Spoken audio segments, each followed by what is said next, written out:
Hello बच्चों, कैसे हैं आप लोग। तो बेटा आज हम डिस्कस करते हैं न्यूटन के गति के नियमों के बारे में। जैसा कि हम पहले पढ़ चुके हैं, बल क्या होता है, कितने प्रकार का होता है। उसके बाद हमने न्यूटन की गति के नियमों के बारे में अध्ययन करना शुरू किया।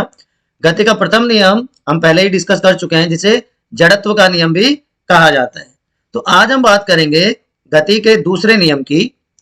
गति का दूसरा नियम बेटा क्या कहता है, देखिए आप लोग, कि किसी वस्तु में उत्पन्न बल त्वरण इस पर लगाए गए बल पर निर्भर करता है तथा यह लगाए गए बल को मापने की विधि को भी बताता है।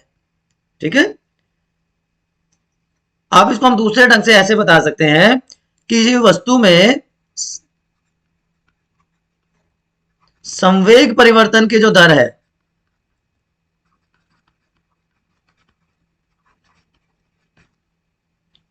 वो लगने वाले बल की दिशा में बल के समानुपाती होती है। कि संवेग परिवर्तन की जो दर है वो लगने वाले असंतुलित बल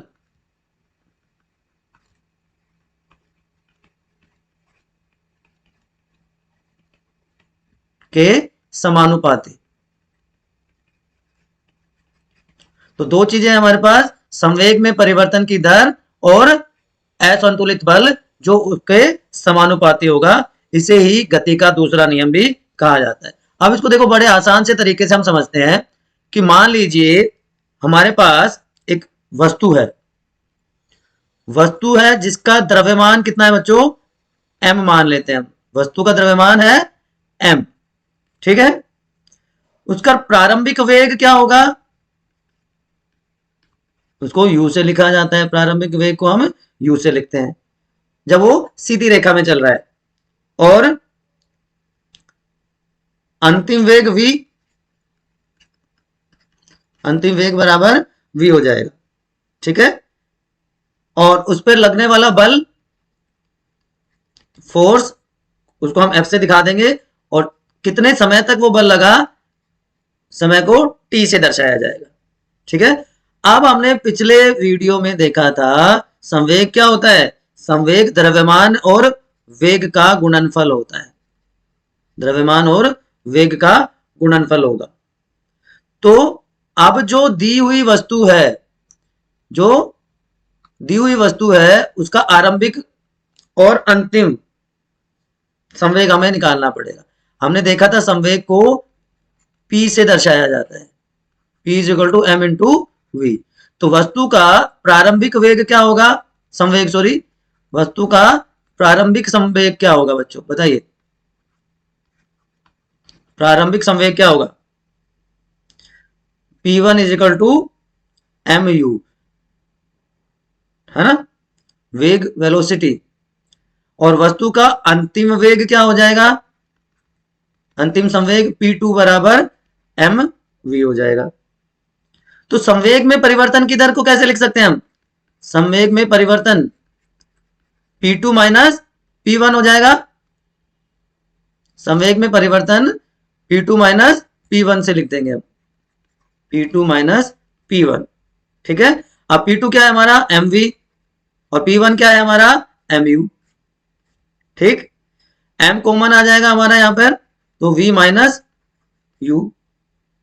तो संवेग में परिवर्तन तो ये आ गया, और उसमें परिवर्तन की दर को अगर लिखना हो तो समय का और रोल आ जाएगा उसमें, ठीक है।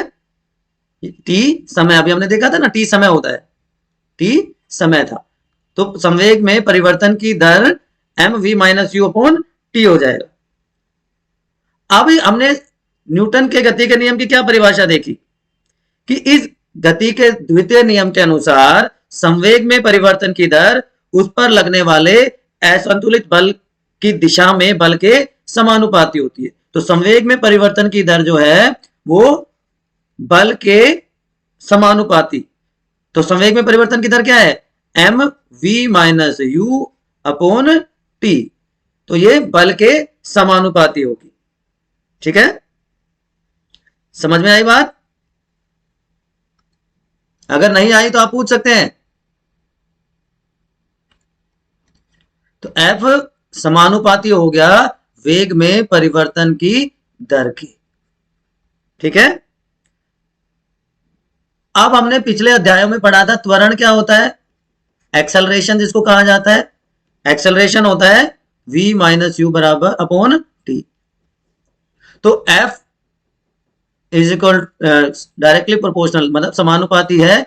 अब इसकी जगह पर हम क्या लिख सकते हैं बच्चों, संवेग लिख, त्वरण लिख सकते हैं, एक्सेलरेशन लिख सकते हैं, एफ एम ए। ठीक है, यहां पर ये क्या है, त्वरण है, संवेग में परिवर्तन, सॉरी वेग में परिवर्तन की दर को त्वरण कहते हैं। अब एफ बराबर हम लिख देते हैं के एम ए। यहां पर के क्या है, अनुपातिक स्थिरांक है, अनुपातिक स्थिरांक। ठीक है, बल का मात्रक इस प्रकार लेंगे कि के का मान है, स्थिरांक का मान है वो 1 हो जाता है। तो एफ बराबर एम ए, के 1 के बराबर, तो एफ बराबर हो गया एम ए के। ठीक है, तो इसका मतलब हुआ कि किसी वस्तु पर लगा बल वस्तु के द्रव्यमान और उसके त्वरण के गुणनफल के बराबर होता है। वस्तु पर लगा बल उसके द्रव्यमान और त्वरण का गुणनफल।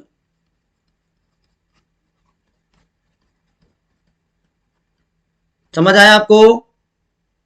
ठीक है, चलिए अब हम कुछ उदाहरण लेते हैं हमारे दैनिक जीवन से, जहां पर न्यूटन की गति का दूसरा नियम उपयोग में आता है।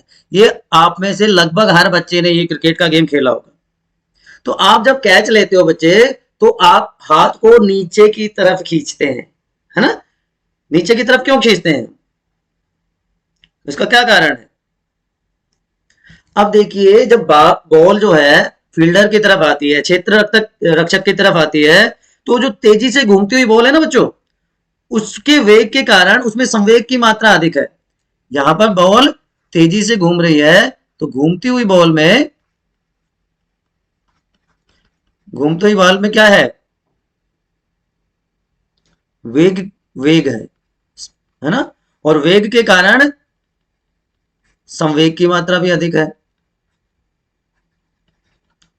ठीक है, समझ आई बात? और वेग और संवेग ज्यादा है तो इसका मतलब क्या हुआ, बल भी ज्यादा होगा। ठीक है, अब क्योंकि जब हम हाथ को नीचे की तरफ करते हैं तो समय बढ़ जाता है। ठीक है, और इस समय के दौरान उसका वेग शून्य करने की कोशिश की जाती है। तो वेग क्या बढ़ गया, समय बढ़ा। समय बढ़ने से क्या हो गया, दो चीजें हुई, संवेग में परिवर्तन की दर कम, संवेग में परिवर्तन की दर कम हो जाती है। ठीक है, और वेग भी कम होने लगता है, शून्य की तरफ जाने लगता है। समय बढ़ाया, हाथों को नीचे की तरफ किया, संवेग कम, वेग कम, और तेजी से जो आ रही वो बॉल है, गेंद है, उसका प्रभाव हाथ पर कम पड़ता है। ठीक है, तो इससे हमारे हाथ को चोट नहीं पहुंचती, नुकसान होने से बच जाता है। एक और उदाहरण आप ले सकते हैं, आपने देखा भी होगा दैनिक जीवन में कि जब ऊंची छलांग लगाते हैं, तो ऊंची छलांग लगाने वालों के लिए नीचे की तरफ मिट्टी या बालू डाल दी जाती है, या आजकल कुशन लगा दिए जाते हैं, कुशन पर उनको कूदना होता है।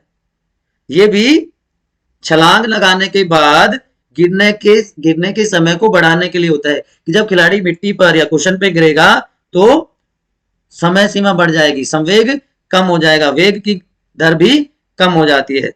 ये इसीलिए किया जाता है बच्चों, याद रहेगा। ठीक है, तो संवेग हम पहले ही डिस्कस कर चुके हैं, है ना? अब दैनिक जीवन में हमने देखा कि संवेग को कम या ज्यादा कैसे किया जा सकता है। ऊंची छलांग वाले का उदाहरण लिया। अब एक दो न्यूमेरिकल करते हैं हम। ठीक है, कि मान लीजिए एक वस्तु है, वस्तु का द्रव्यमान 5 किलोग्राम, वस्तु का द्रव्यमान कितना है, 5 किलोग्राम। ठीक, और समय उस पर 2 सेकंड के लिए एक बल लगता है, तो समय कितना हो गया? 2 सेकंड। जो वस्तु के वेग को 3 मीटर पर सेकंड से बढ़ाकर कितना कर देता है? 7 मीटर पर सेकंड। तो ये प्रारंभिक वेग है, ये अंतिम वेग है। ध्यान दीजिएगा बच्चों, हमें द्रव्यमान दिया हुआ है, समय दिया हुआ है, प्रारंभिक वेग और अंतिम वेग दिया हुआ है। तो ये कह रहा है कि अगर समय 5 सेकंड के लिए बल लगाया जाए, बल आरोपित किया जाए, तो वस्तु का अंतिम वेग क्या होगा? वस्तु का अंतिम वेग निकालना है। ठीक है, अभी देखिए प्रारंभिक वेग का मतलब u हो गया। ठीक है, समय t बराबर 2 सेकेंड, m मास बराबर 5 सेकेंड। मैं यहां पे दोबारा से लिख देता हूं, मास m 5 kilogram, t 2 seconds, u प्रारंभिक वेग 3 मीटर पर सेकेंड, 3 मीटर प्रति सेकेंड है। तो हमने अभी निकाला था सूत्र F बराबर क्या था? m v माइनस u, संवेग में परिवर्तन की दर हमने निकाला था। तो m कितना है? 5 है, v कितना है? 7 है, ये v है। u कितना है? प्रारंभिक वेग 3 है और समय कितना है? t 2 second. तो इसको हम निकाल सकते हैं, ये आ जाएगा 10 न्यूटन। 4 यहां पे बचा, 20/2, 10 न्यूटन बल आ गया। ठीक है, अब देखिए, अब आगे क्या कह रहा है कि अगर बल 5 सेकंड तक लगाया जाए तो वस्तु का अंतिम वेग क्या होगा? तो समय बढ़ा दिया है, टी कितना कर दिया? यहां पर 5 सेकंड कर दिया है, समय 5 सेकंड कर दिया गया। ठीक है, तो अंतिम वेग कैसे प्राप्त करेंगे? u बराबर u plus F T upon M. ठीक है, v बराबर, सॉरी, तो u कितना है? u कितना था? अभी हमने देखा था 3, प्लस f कितना आया हमारा? 10, समय कितना कर दिया? 5, और मास कितना था? द्रव्यमान कितना था? 5, तो कितना आ गया? 13 मीटर पर सेकंड। समझ आया आपको? समझ आया? जल्दी से बताइए, जल्दी जल्दी जल्दी जल्दी जल्दी, जिसको नहीं समझ में आया। चलिए एक छोटा सा उदाहरण और लेते हैं जल्दी से, दूसरा उदाहरण। अब ये पूछेगा कि कहां पर बल अधिक लगेगा। 2 अलग अलग द्रव्यमान वाली वस्तुएं अगर आपको दे दी जाए तो किस दिशा में या किस दशा में अधिक बल लगेगा? अभी देखते हैं। देखिए, बल की मात्रा को निकालना है हमें। उसका त्वरण दिया हुआ है, वस्तु का त्वरण है 5 metre second square, inverse square. द्रव्यमान मास है, ये एक्सेलरेशन हो गया, ए हो गया। द्रव्यमान दिया हुआ है 4 किलोग्राम, मास m 4 किलोग्राम। ठीक है, सॉरी, पहले में मास दिया हुआ 2 किलोग्राम। 2 किलोग्राम द्रव्यमान की वस्तु को उसका त्वरण 5 मीटर पर सेकंड स्क्वायर है, और दूसरे में एक दूसरे द्रव्यमान वाली वस्तु है 4 किलोग्राम और उसका त्वरण है 2 मीटर पर सेकंड। तो किस में अधिक बल लगेगा? ठीक है, बताइए। ये मैं आपके लिए क्वेश्चन दे रहा हूं, आप इसका सॉल्यूशन कमेंट सेक्शन में डालिए, और अगर आपको सॉल्यूशन नहीं आता है तो आप मुझसे भी पूछ सकते हैं। इसके बाद हम बच्चों डिस्कस करेंगे गति का तीसरा नियम, Newton's third law of motion.